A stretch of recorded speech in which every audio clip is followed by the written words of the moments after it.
Saya ke Mas Bambang dulu ya. Mas Bambang, kalau kemarin kita percaya betul bahwa Kim Plus ini akan bisa solid dan begitu mengerikan, akan mengcopy apa yang terjadi di koalisi Pilpres, kemudian akan dikopi secara serentak di Pilkada. Tapi hari ini akhirnya kita melihat ada beberapa daerah yang rontok ternyata. Menurut Mas Bambang kok bisa nggak solid?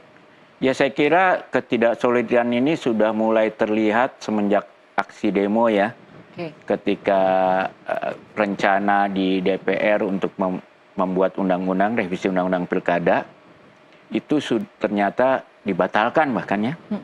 Dan yang menarik buat saya, mungkin pertanda pertama dari adanya keretakan ini sudah dimulai bahwa polisi membiarkan mahasiswa meruntuhkan pagar DPR.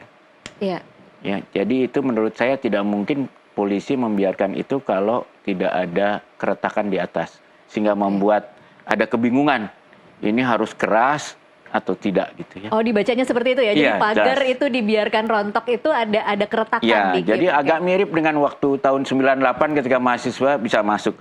Mahasiswanya justru kaget karena tidak menyangka pada hari pertama demo gerbangnya sudah terbuka ya, sehingga mereka bahkan nggak masuk akhirnya ya.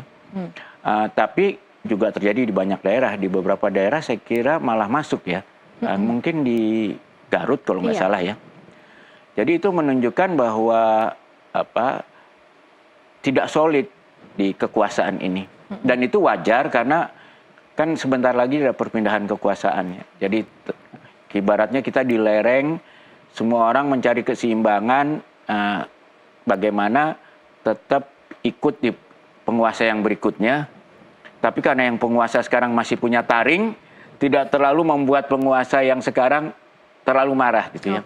Kalau Mas Bambang melihatnya ini retak baik-baik atau retak dengan seizin orang yang kemudian memang ingin ini tetap bersatu, atau jangan-jangan memang retaknya benar-benar retak?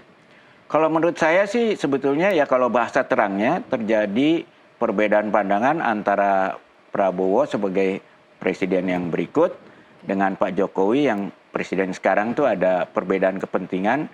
Dan walaupun mungkin tujuannya sama ya, membuat satu koalisi yang kuat bersama, tapi ada perbedaan dalam caranya. Jadi kalau ibarat pepatah itu, Romanya sama, tapi jalan menuju Romanya itu berbeda. Bahkan dalam beberapa hal sangat berbeda, seperti ketika Pak Prabowo pidato di PAN. Itu jelas dia mengatakan jangan sampai ada yang haus kekuasaannya demikian besar sehingga memakai intel, memakai aparat hukum untuk memenangkan pertandingan ya. Itu tidak fair ya. Jadi saya kira caranya berbeda.